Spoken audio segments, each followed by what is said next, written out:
We take a single episode of a science fiction TV series and overanalyze it to within an inch of its life. This is the Fusion Patrol Podcast. Welcome to the discussion. Hello and welcome to another episode of Fusion Patrol. I'm Eugene. And I'm Simon.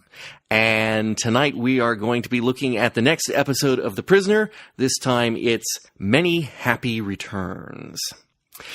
Summary of said story. It's morning in the village, and number 6 has no water, no electricity, or even that lovely all-pervasive music that is the soundtrack to his life in the village. He learns that the village is completely deserted. He attempts to leave by land, but is stopped by an impenetrable range of mountains. He constructs a raft and sets sail. After 25 days at sea, he is unconscious. Gunrunners find his raft, tip him overboard, and take his supplies. He recovers enough to get aboard their boat, take control, and head for the shore. They try to retake the boat. He escapes, and finds himself awash on shores of an unknown country that looks remarkably like East Sussex. First, he encounters some gypsies, who do not speak English, but they give him food and point him in the direction of civilization. He has landed on Old Blighty, and he cautiously makes his way to London and his former residence. There, he finds Mrs. Butterworth, now in possession of his flat, and his Lotus 7. She takes pity on the poor bedraggled figure and feeds him and loans him his old car. As at the beginning of each episode, he returns to his headquarters, this time with a markedly different attitude. His former colleagues, the Colonel and Thorpe, don't necessarily believe his story, but they check it out and are convinced enough to assist him to find the village, which he wishes to wipe off the face of the earth. They narrow down his possible locations based on his sea journey, and he begins a long aerial search for the village. From the back seat of the jet, he finally spies the village, but the pilot turns around and with a cheery, "Be seeing you," he is ejected from the plane and lands back on the village beach. The village is still deserted, but when he returns to his quarters, suddenly the water power and music come back on. Mrs. Butterworth, wearing the emblem of number 2, enters with a cake, wishing him many happy returns. So, what was your take on this episode?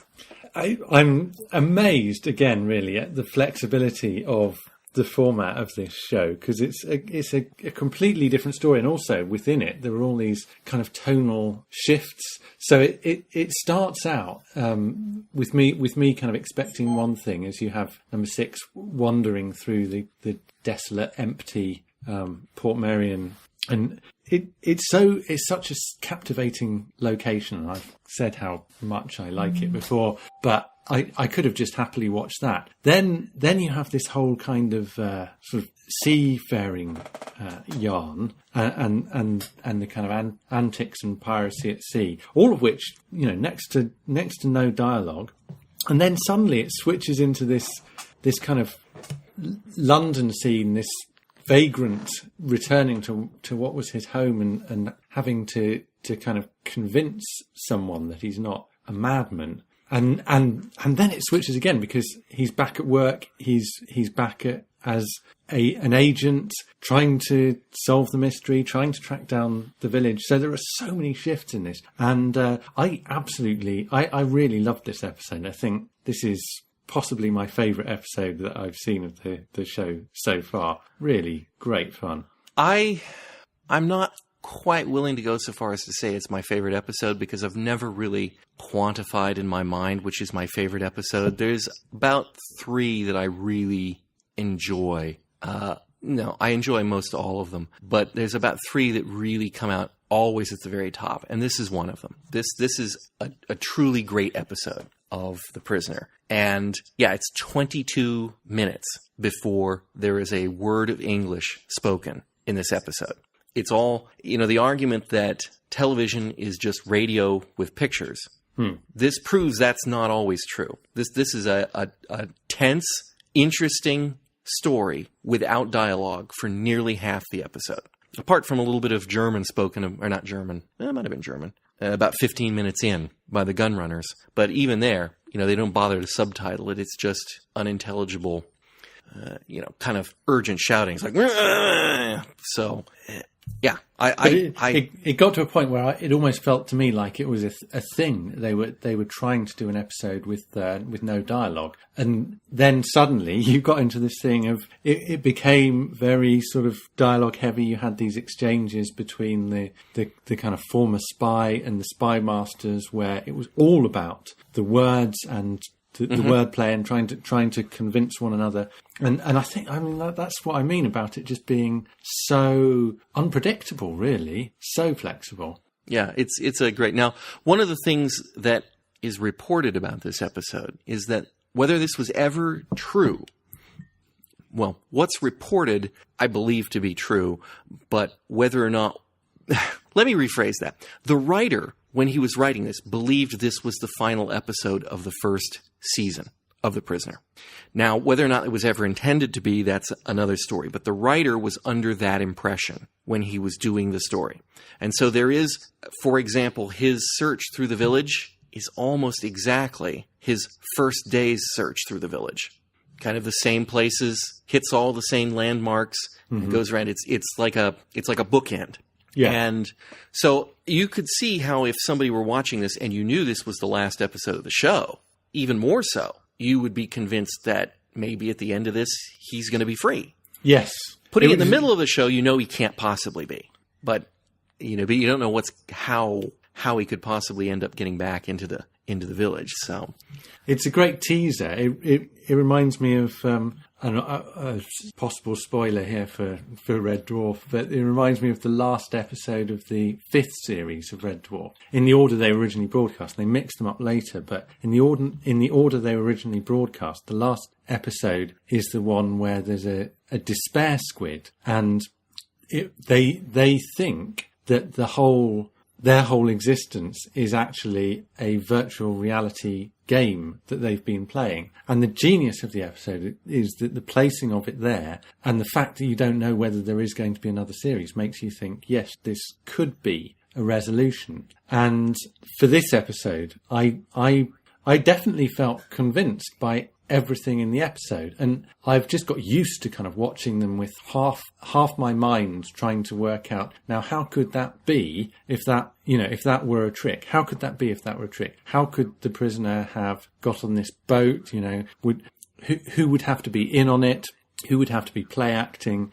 You'd have to have a cast of how, and I'm thinking about this. You've got the boat at sea. You've got the 2 sailors. Then you've got the gypsies. Okay, gypsies, yeah, maybe. Then you've got the policeman and the traffic. Okay, well, that's quite. Then you've got London, for God's sake. How on earth could they do? So at this point, I'm kind of thinking, is this some kind of hallucinogen? Are they feeding something into his mind? Because I'm thinking there is no way that he hasn't actually made his way back to the real London and his real life. So how can the show continue at that point? How can it? Probably, to me, the biggest weakness of this episode is, when you get to the end and he's back in the village and, Mrs. Butterworth comes in with a cake and welcome back kind of thing. You then kind of look at this thing as like, wow, that was one incredibly elaborate plan to what? Yeah. Because it's not as obvious, and I'll talk about it later, it's not as obvious in the episode as aired as it was in the script, but what they were trying to do to him. But the point is like, wait a minute. Yeah, okay, fine. How did they, if he's so important to them, how are they going to know that he wasn't going to die at sea? Because they certainly weren't tracking him, keeping an eye on him at that point, or were they? Did the gun runners actually show up at the point when he was going to die because it was in some way the village doing that? And they acted like pretty convincing gun runners if in fact they were supposed to be village operatives. Having seen it, I'm fairly convinced that they were gun runners. But okay, so you've got the script, you know something about this. Let me guess.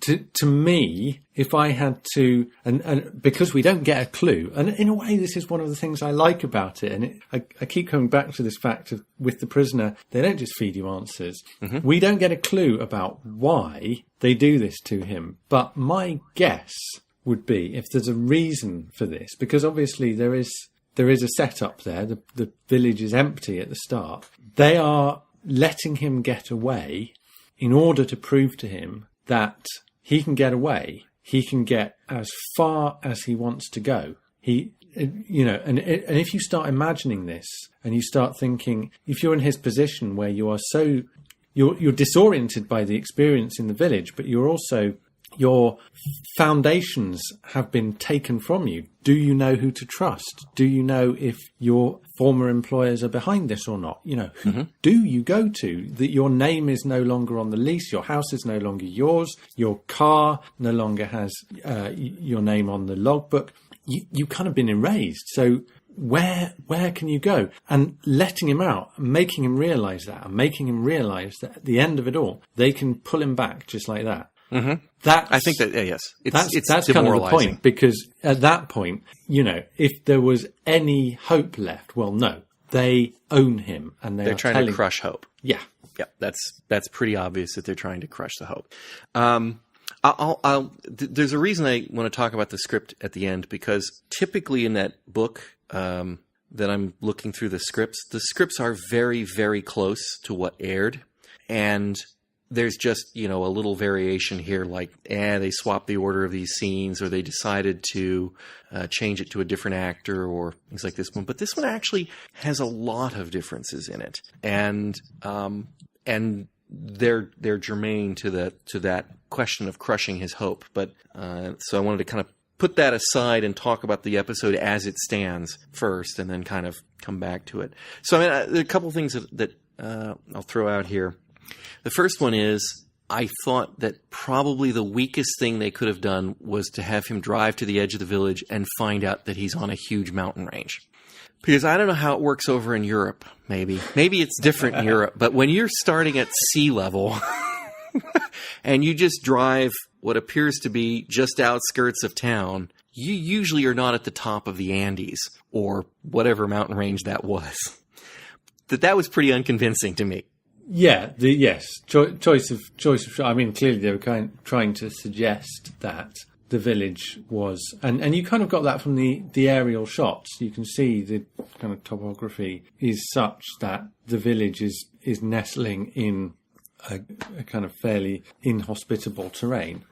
But not that bad. If it had been a picture from the bottom of the mountains looking up at impassable hills, I would have said that's what it needed. That's what they needed, not looking from the top of a mountain down into the valleys. You're like, okay, that valley must be 3,000 meters below sea level then. So I thought that was, but they had to send him out to sea. How he would have gone crossing land, I don't know, but that was probably the weakest thing in the episode. I like the fact that he's leaving IOUs for the stuff he takes in the deserted village. More of the moral Mr. McGowan there. Yeah, and his character. I mean, he's a Superman in this episode. Oh yeah, he's a Superman in this episode, building his own raft, making his own compass, having the foresight to the pictures, the logbook, all of those things. He is unstoppable, unflappable. He is at his top of his game, really, to have survived this thing. So it's lovely bit of packing, I thought, the way he gets his provisions ready for the raft and everything, and the fact he thinks to bring all the bits and pieces he needs, the needle, the jar, so that he can build the compass and all the rest of it. And it's all simple stuff. It's all kind of stuff you do at school or whatever, but would a normal person have the wherewithal to do that, or to try to navigate, or Well, you might kind of know this stuff, but would you think about it when you're busy trying to build a raft and escape? Would you remember everything you need? And there's nothing apparently that he leaves out. Okay, I will jump the track there for a second and just mention one thing about the script. There are more instances in the original script of him, like with the cat, where he's just ready to get pushed off and the cat knocks the plate over and it's like, oh no, the game's up. They're just going to let me get to the point where I get on the raft and then everybody's going to come. He gets that look on his face like, I almost got it. And then it's just the cat. There are several more moments while he's preparing, like just that you can tell that he's a lot more desperate to get out of that village as quick as possible, just in case they come back. And so, again, having the wherewithal to collect all the stuff that you need so that you can build the compass and all that stuff is, by taking them out, he just seems a lot more. But that still comes across to me. It still seemed quite a feat that he managed to do so much and be so well prepared when he was clearly in not haste, but in a great deal of hurry to make sure that he didn't miss an opportunity and didn't let himself get caught. Mm-hmm. Let's see. And of course, he takes pictures of the village so that he'll have some evidence when he goes back. Took the newspaper, which he used both as a logbook and as more evidence that he's got something. No, I thought it was a very well stocked village shop to have all that photographic equipment and so forth. Well, we know that the psychic girl was in the photography contest, so I guess they don't care. And maybe we live in the age in which supermarkets and the internet have shut down all the kind of local facilities, but maybe I'm just envious of the 1960s for that. The village shop is the only shop in town, so as far as we know, I think. So they got to have everything, or it doesn't work. So when he is caught, when he is flipped overboard by the gun runners, it's been at least 22 days at that point, because that was the last thing he wrote in his log, day 22. Although later they say he was at sea 25 days. They take everything off of his raft. A little later, we see them eating the village food out of a tin. Are you meant to question whether that was his food that he hadn't eaten in 25 days, or whether they also had village food on their ship? Oh, I assumed that was his food. I did too, but 22 days, would he have still had a can of food left?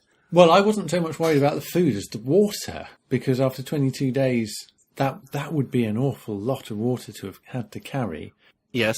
Yeah, he seemed pretty thirsty there. Of course, that's why he was passing out. But then also, if I've just found this raft on the side of my illegal gun running ship, and I get over there, flip the guy overboard, take their provisions on board, is the first thing you do is to crack open the food and have dinner? Well, that was also kind of like, really? You're just taking this guy's food and you're just going, let's go eat it right now. Crack open a can of beans. Or was it supposed to be kind of like, well, he just kind of interrupted our dinner time, so I'll go back to cooking food and I have village. I don't know. Again, I don't know. I question why they wanted the stuff, because I was kind of looking at it and thinking, it's kind of obvious they showed it to you. Why are you taking it? Because it can't be that valuable. But maybe they didn't have enough food on board, or we can't see the story. I could see them finding the raft, throwing the guy overboard, and just taking everything off of the raft, just in case he had anything valuable. Yeah, sure. And then they go through it and they go, oh, it's some food. Okay, fine, whatever, we'll eat the food. There wasn't anything else on there. But it's very clear that they intended to show you the village food can, because it's turned properly so you can see it. And, of course, they had to make up a label to show you that it was there. So it's intentional that you know that they're eating village food, but again, I kind of feel like it was shot to be ambiguous. Were they taking his food and eating it? Or was that the food they already had? I don't know. Yeah. And I think it's meant for him, too. It's like, can I trust these guys? Yeah. Not that he would trust gun runners, but again, are they agents of the village? Yeah, can you trust them to be who they say they are? Mm-hmm. Even if they say they're untrustworthy people. Right. So he gets to England, and when you say that looked like East Sussex, do you know where it was filmed? Beachy Head. Ah, I did wonder. It is Beachy Head, yeah. I otherwise would have said something that looked like Dover, because that's, of course, what we associate the cliffs there with, specifically with Dover, but I know that's not. I was trying to think whether there was anywhere chalky in Wales, because I'm not aware of there being any of that kind of geology in Wales, but I'm thinking that's where The Prisoner's filmed, and it looks like, I was thinking maybe Dorset, Devon or Sussex, but I'm going as far as to say is that I'm not aware of any other chalk cliffs on the seashore anywhere in the world. Other than the south coast of England. Yeah. I'm not aware of that. That's pretty iconic. Well, I guess if you're brought up there, you don't think about it. You Probably assume not. Everywhere is like that. Yeah, I don't know. I don't know where anywhere else in the world where they have chalk.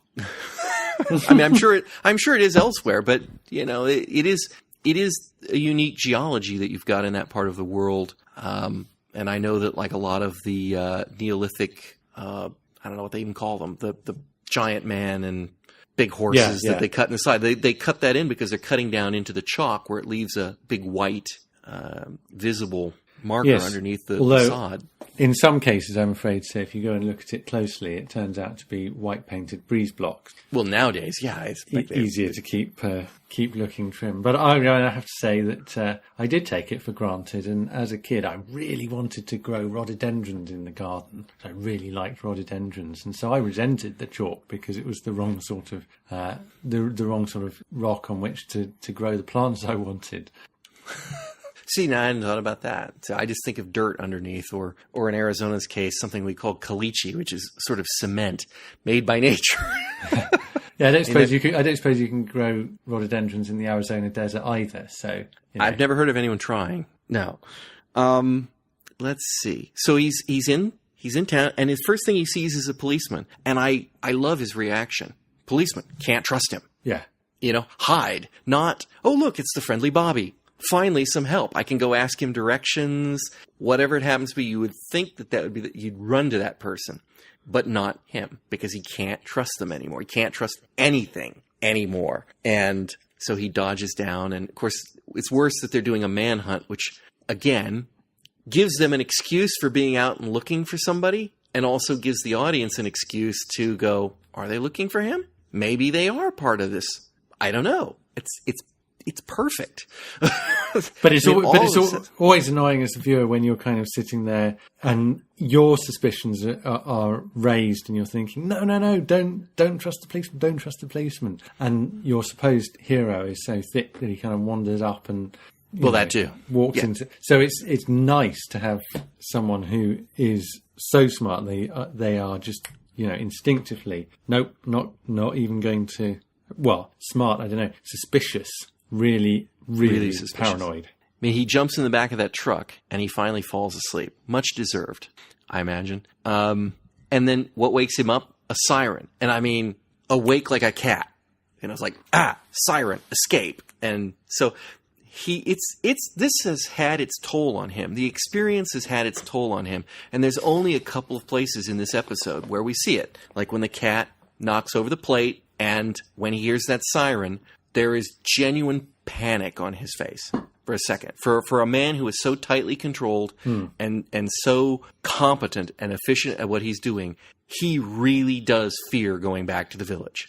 And I commend Patrick McGowan for achieving that, and I commend them for having it in there, and it adds to the story a lot. I guess we should talk about Mrs. Butterworth. To me, that's the least convincing part of this story. I have trouble believing that if a scraggly old guy showed up at my house and said, I used to own this house. Oh, really? And tried to convince me, it's like, so what? But he's not a scraggly guy, is he? I mean, he's a scraggly Patrick McGowan. Yeah, but he's supposed to. And imagine he stinks. Yeah, I mean, we're not getting that dimension, but he has been at sea for 25 days. He's probably... Sure, but this is a woman. She's not fazed by it, clearly, and so you get the sense that she can tell the difference between someone who's genuinely living a life on the street or whatever, and someone whose posture and whose bearing and whose looks, let's face it, are apparent under his current scruffy and unkempt appearance. So I don't know. I found that easy enough to buy, actually. It's very convenient, obviously, that she can show. Of course, she is knowing, as we do now, that she is number 2, which is carefully concealed in the opening credits. It's the first time we don't see a picture of number 2, but we hear a man's voice reading the lines. So they substituted a different picture than the picture of him in the chair, so that wouldn't be fooled, or that the secret wouldn't be rumbled, I guess. Yeah, I'd forgotten that. I had noted it at the beginning and thought, oh, all right, who's number 2? But she is conveying important information to him. You were gone from the lease. You're gone from the logbook. You've been erased, as you rightly put it. I guess she is fulfilling that purpose. at the same time, are they so good at the village that they knew the first thing he'd do, if he managed to get back to England and not die along the way, was that he would go to his home? That's not too much of a stretch, is it? I mean, I don't know. I don't know what I would do. I'm not sure it's a certainty, but it's one of a very few things it's possible he might do, or that you might actually prepare for. I mean, obviously there are all sorts of outliers, but that's got to be one of the things you'd think he might do and be prepared for it. And she's not there when he arrives, so there's a chance for her for them to put someone in, the housekeeper, to just keep a lookout for him, and then good point. Notify her, and then she turns up shortly afterwards. So, see, now I hadn't thought of that, because she isn't there to begin with. I thought, it's like, obviously that's your first best guess at where he's going, because that's where number 2 is waiting. But you're right, she wasn't there. The woman, the maid, could have gone back and just put in a phone call and said, "Get over here now. He's in the area." Yeah. And they might have people at a number of other places, at his club or wherever else he might have hung out in his former life. Yeah, exactly. Yeah. Okay, all right, I'll accept that one. So that isn't quite as bad. Yeah, I couldn't put myself in that situation. Like I said, you who would you go to? You can't trust the authorities. So friends, that's the only thing you could think of, and even that. Maybe you don't even trust them anymore. Maybe all trust has been busted in you. And does he seem like someone who has kind of bosom buddies? He's quite a contained individual, isn't he? Yes. I imagine that there's maybe a special lady in his life somewhere along the line. But other than that, probably not. Probably not. Hard to say. So anyway, he meets Mrs. Butterworth, and she sends him on his way in his car so that we can recreate his drive. Again, kind of feeling like this is bookending the series. And back to the headquarters, and instead of smacking his resignation on the table, he's like, "Hello, I'm home." Or whatever it was he said, I can't remember now. "I'm back," or anybody home. Anybody home, yeah. Anybody home, that was it. And we're introduced to the Colonel, Donald Sinden. Donald Sinden. Yes. I can reveal I was in a company that Donald Sinden was the president of, and we did a production of Great Expectations, which I lit. And Donald Sinden didn't play in it, but he did record the narration for us as Old Pip. So I can almost say I've been in a play with Sir Donald. Except you're doing lighting. Does that count, being in a play? Yeah. Yes, done a play with Sir Donald, I should say. Have a quote from Mr. Sinden. Now, I don't know if this surprises you or not. I recognized him immediately. I couldn't exactly tell you what he's from, but he is one of those faces that has, I'd guess, probably been in some Hammer horror films. I'd guess he's been in a number of other shows that I've seen, because he's clearly a recognizable actor, and typically a kind of the character he's playing right there. Sort of a possibly military, probably upper class, generally a stand-up hero-ish type, not a villain. Yeah. Above Us the Waves? Am I on the right track there? I think he was in... I could not name anything he's been in, but he just so obviously I've seen him several times before. To me, it's the voice. He's got such a distinctive voice. Yeah. He had communicated, probably at the request of the 6 of 1 newsletter or fan club, which is a prisoner fan club, or was one. And he gave them actually a quote about the prisoner that he wrote back to them. And what it says is, "The only thing I can remember from my 2 days on it is that no one knew what it was about. When it was first shown, it was a resounding flop, but subsequently the public became accustomed to accepting the largely enigmatic, largely through the Monty Python series, with the result that on its second showing, it achieved some success, which places alongside so many contemporary movements in art. If you can't understand it, it must be good." Not a fan. Apparently. No, apparently not. Of the show, but it's a great quote. And the funny thing is, the scenes that he's in, I don't see anything enigmatic about it at all. No, they're the most straightforward in a way. They are. Actually, I mean, the the series itself, he's right. There is a lot of double play, ambiguity. You never know what's going on. Things aren't explained. Whereas, relatively speaking, this one seems to me to be played with a straight bat. He appears to be escaping. He appears to be making his way to what is real England and then real London and then real his house. And he is, as far as I mean, unless I'm missing something. But although all the way through, part of my brain is thinking, how can this be not true? How can this be not true? In the end, it is true. In the end, it is true. And what did they do to the people he met in Chimes of Big Ben? First thing in the door, Fotheringay and those other guys were part of this. Yeah. In some way, shape, or form. What happened to them? Breaks down a little bit there to me, because it feels You mean, why haven't they shown up, or why hasn't he... Why no mention of them?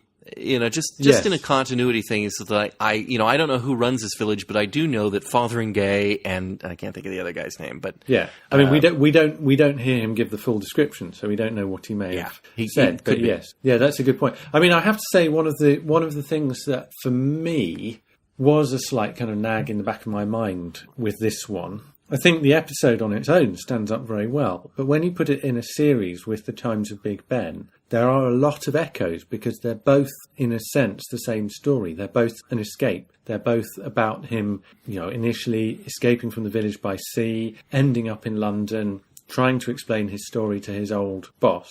But this one, the previous one, was all done by the time you get to reveal. It was all done basically using smoke and mirrors to convince him he was there when he was not. Whereas this one, he actually does go there, and yet they still do pull all the strings and they still do bring him back. So I certainly think you couldn't have reversed the order of these two episodes. You couldn't have had the Chimes of Big Ben afterwards. It might have made more sense from the point of view of the plot point that you've just raised, but it would have been problematic in dramatic terms because this is doing the same thing, but it's doing it within the story on a much grander scale. So it's hard to believe he would have been taken in by the kind of cheap tricks in Big Ben if he'd already experienced this.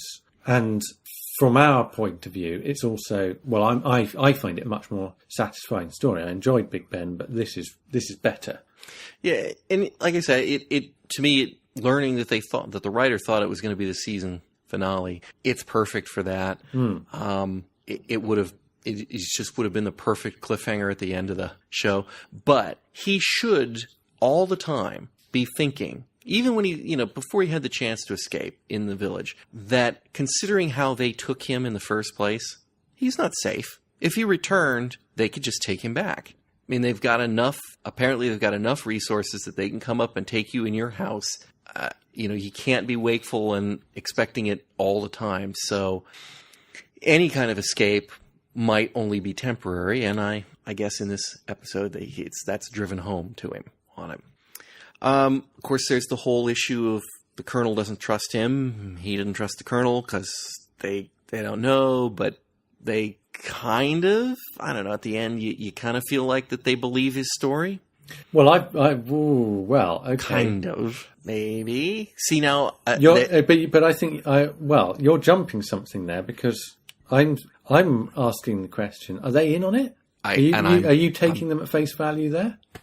I am saying that that's how it appears, that given the nature of coming into it together, and I don't trust you, you don't trust me, I feel like the way it's played is that they are beginning to trust him at the end. Now, whether or not they are in on it is a totally different question, and I guess we can talk about that. I guess we can talk about that right now. My impression from the last scene where we see the Colonel saying he's a very old friend, my impression with that is it's intended to give you a sense of, do they know what is about to happen to him? I think I would agree that that's meant to be a possible tip-off. I think that the fact that he calls him number 6 there is not meant to be a slip on the Colonel's part, but I think that it's meant to be for the audience's sake to make us... First off, it's the first time he's been mentioned by anything, right, all along the story. And when the Colonel calls him number 6, it's perfectly natural. I hear it, and you go, yeah, well, that's his name. He's number 6. Yeah. And it's not until... Or Peter Smith. Yeah, you're right. Well, yeah, he calls himself fake Peter Smith. But when they call him number 6 later on... Well, no, he might be don't Peter bat an eye. Smith. We don't know Sure. he's not Peter Smith, do we? No, we don't know that. But he did seem to be I agree. making that name up as he... It sounded like he was making that name up. Yes. But then on the other hand, he's... It would have been better if he'd said John Smith, of course. Then we Yeah. could have worried about whether he was actually the Doctor. Considering his efforts in this effort, he should have been. My overwhelming feeling was that actually they were not in on it. They were real. Is it but because of the pilot? I don't think I can substantiate that. Is it because of the pilot? In what sense? Well, so, okay, we know that the pilot is... The milkman comes in, and he goes in where the pilot is, and then when the prisoner is ejected, it's the milkman. Right. So we know that the pilot has been substituted. Now, if the colonel was in on it, he wouldn't have needed to substitute a pilot. He could have just arranged for the milkman to be the pilot in the first place. Although we don't know, I mean... we don't know it was... It could have just been the colonel was in on it, or it could have... Or Thorpe, yeah. Yeah, yeah. I mean... And we don't know that the pilot got knocked out. For all, the pilot's talking to him, the prisoner's on his way out, and the pilot says, "I'll be right with you." And he stays behind, which is enormously convenient for the milkman to come in and swap places with him. So did he beat him over the head and take his suit? Or did he just walk in and said, "All right, give me the suit. I'm flying this flight"? Yeah. Don't know. And it is suspicious that the pilot had to stay behind. You don't think about it until afterwards, and then you realize, well, no, wait a minute. If that's the case, then we're back to the colonel potentially being in it, or Thorpe, or both being in on it, and brilliantly ambiguous is how I put it. You cannot fly away from this episode and say, "Yep, the colonel was in on it." Nope, everything that they've placed along the way allows you to interpret it two ways. I'm used to, in a sense, the craft of that, ensuring that the interpretation you can put on it could go either way. But also, usually I'm coming away from these things feeling genuinely uncertain, whereas I have and again, like I say, I can't really back it up, but I just have a feeling, if you know what I mean, that they were for real. And that's slightly different from the other episodes, but I couldn't substantiate it. And here's a bit of just amusement, if it's not obvious. Well, it is obvious, but maybe not. Maybe not. He gets away from the village, and what does he do? He fights to go back. Yes. So first, he's not going to let this fight go. He's not going to spend his time escaping, find a place to hide, get away. I'm going back to wipe this thing off the planet. And I think you could also interpret it as being that was a lesson he was supposed to learn in the return. Yes. Yeah, in some sense. Because in a way, if he didn't expose the village, then it would always be a threat to him. And so he would, wherever he was, in effect, still be a prisoner because he'd be hiding from them.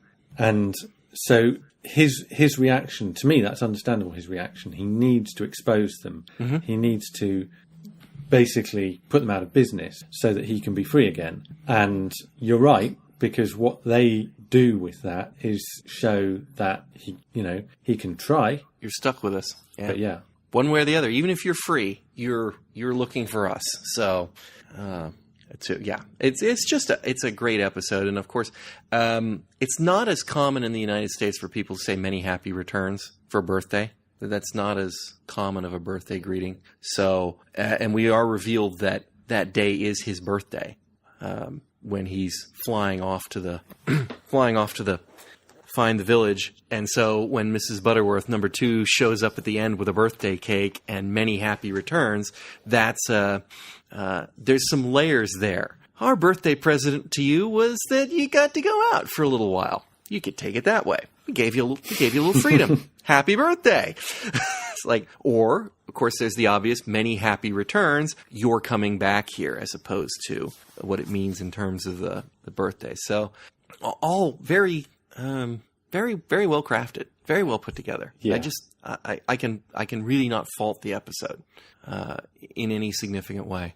But one big bit of information that I didn't expect that we would get, because I didn't really expect that we would see the prisoner ever leave the village, is we do now know where it is.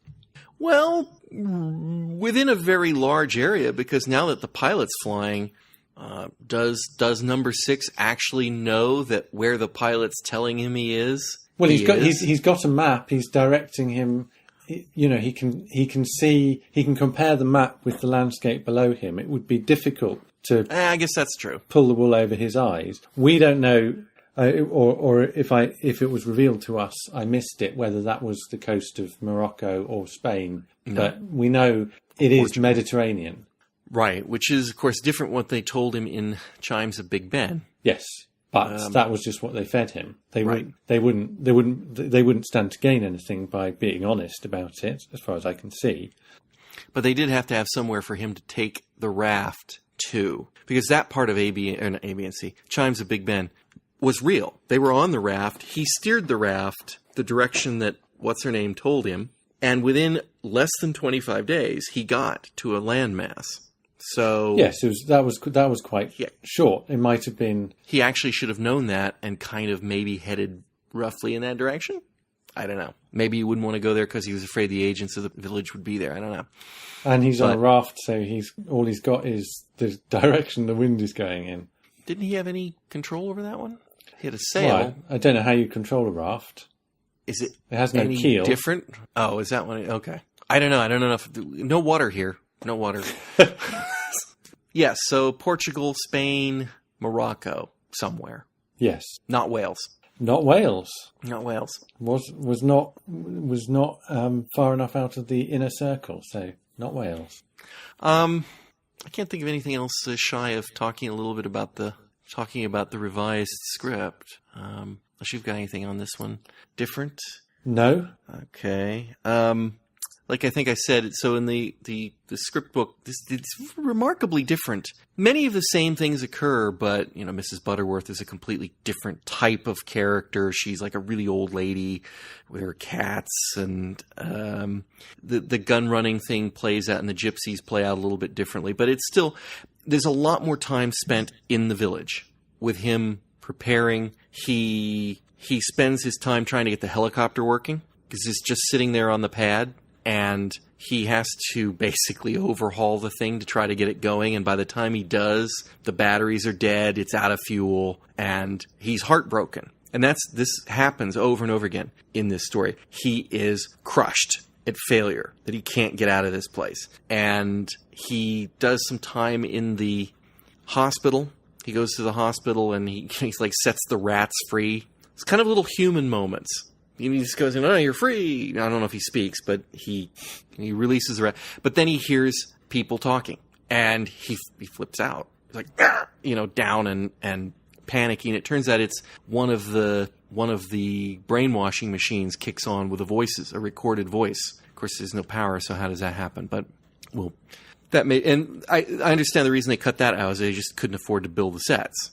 But there's a time issue as well, because, like I say, the kind of series of tonal shifts you get through this story already makes it feel like you've essentially watched a feature-length saga playing out. It's astonishing to think they fitted it all into 50 minutes. If they'd added stuff in the village, then it would have made a great two-parter, I think. At first, I thought this whole thing would simply be Patrick McGoohan in a deserted village, which I could have happily watched for 50 minutes. It reminds me of the episode of The Avengers, The Hour That Never Was, where they wander around a deserted airfield, and apart from a few guest appearances by Roy Kinnear, it's essentially just Steed and Emma just missing signs of life, but essentially exploring this kind of spooky deserted place. And I've no doubt, given the quality of production on The Prisoner,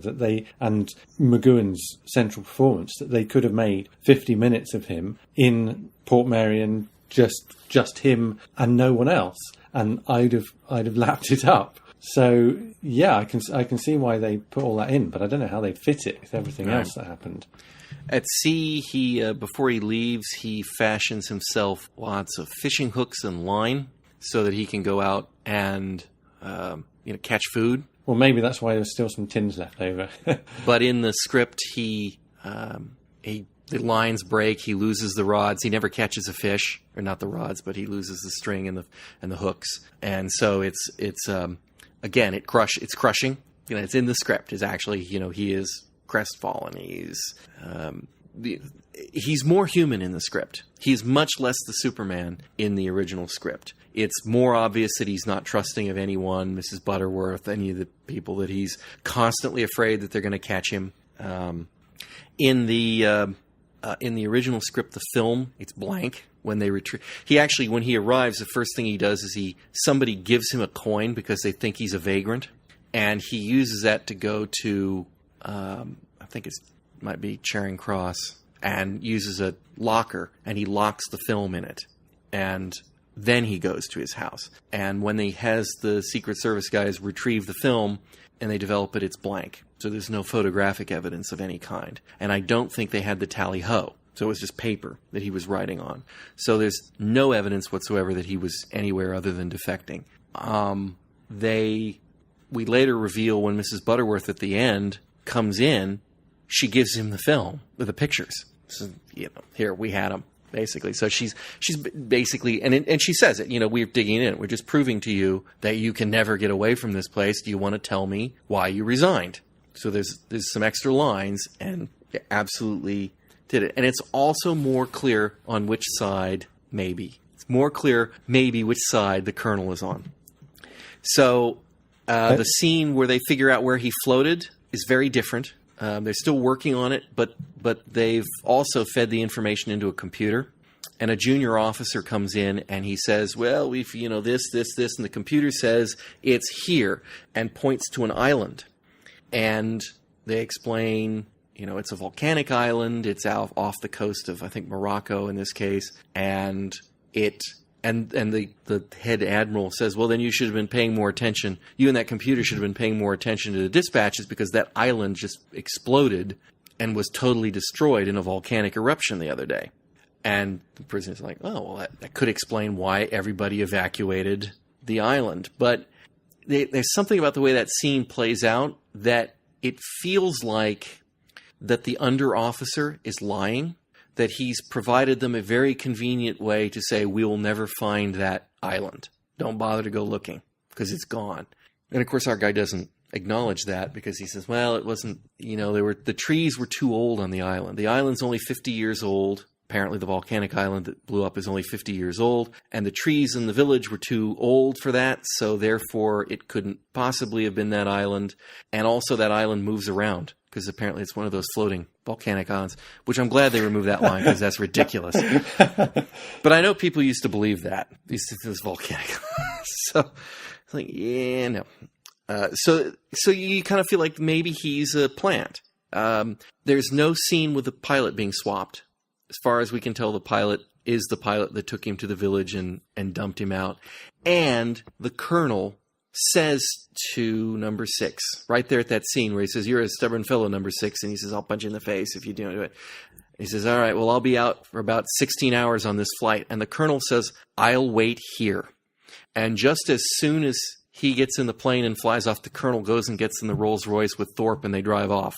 So he's clearly not waiting here. It's kind of obvious that the Colonel may have been, or maybe he was just heading to the officer's lounge there on the base. I don't know. But it does feel more obvious in the script, because that's the kind of thing you don't need to put in the script unless you want somebody to know about it, like the director. Otherwise, you let the director decide what's going on. Yeah. Where people walk and do things. So it feels to me like the writer wanted us to think that the Colonel was in on it. But the effect of a couple of those changes is by having the photographs actually developed, and by having the Colonel apparently, at least it seemingly to me, like he is actually for real, it makes the point more strongly that even with the evidence, even presenting it to a bona fide member of British intelligence, he still didn't get away, he still didn't expose the village. Whereas if you'd had it that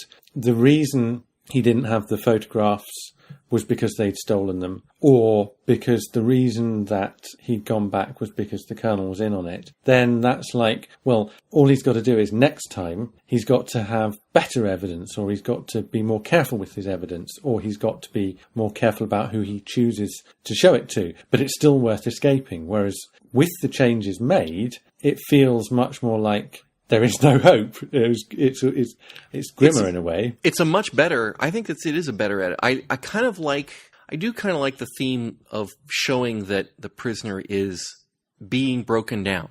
I mean, his spirit is being crushed here along the way. He is having a lot of setbacks. It's a very bad situation, and they have made him into a Superman. But at the same time, I like the changes they've made have made it so much more ambiguous still that they haven't given anything away. So, yeah, better in its final form than in its original scripted form, I think, for the most part. So here's my question to you. Let's say you're in his position, and next week the village is empty again. What do you do? Try to escape and go where this time? Russia? Well, he does make that threat. Well, yes. It's not clear to me whether he's threatening Russia or the press or quite what. True. But I mean, I think that's the key to the story. Your question is the key to the story, because I have no idea. You know, how could you continue to hope after such? And what the changes to the script seem to me to do is shift it from breaking him down during his initial escape to just making the overall effect of the whole escapade so totally crushing, because it demonstrates that even when everything does go your way, because ultimately he had the photographs, he had the evidence, he managed to show it to someone, even then he wasn't going to get away from the village. So if it was empty next time, I mean, I don't know. I haven't got the character that number 6 has. I'm not sure I'd have made it out the first time round, but the second time I think I'd stay at home with the cat. I can imagine in his place that the next time around, escape won't be the option. Destruction will be the option. He'll try to destroy the village. Whether it's not necessarily if they just desert it, but in other words, he's got to change his tactic. My tactic is not to get away from this place. My tactic is to destroy my captors. I think that's his only option, really, from this point forward. Otherwise, it's futile. So, but just to destroy the village and the infrastructure behind it. Yeah, you'd want to get number 1, but that's easier said than done. Yes, he's got to go find out who number 1 is and make the whole thing fall apart. All right, well, that's all I got on this one. I love this episode. This is absolutely one of my favorites. Well, me too. And I don't offhand know what the next one is, but it doesn't really matter because it won't top this one. I can promise you next week's does not top this one. I have forgotten Dance of Death Dance. Dance of the Dead. Dance of the Dead. There you go. That was it. Yeah, it doesn't top this one. All right, well, thank you for joining me again, Simon. It's a pleasure, as always. And we hope our listeners will join us again next time on Fusion Patrol. We hope you've enjoyed this retro episode of the Fusion Patrol podcast here at the Fusion Patrol Classics YouTube channel. For new episodes of our audio podcast every week and our entire back catalog, come visit us at fusionpatrol.com or subscribe in iTunes or most anywhere fine or even disreputable podcasts are found. You can also support our podcast at patreon.com/fusionpatrol.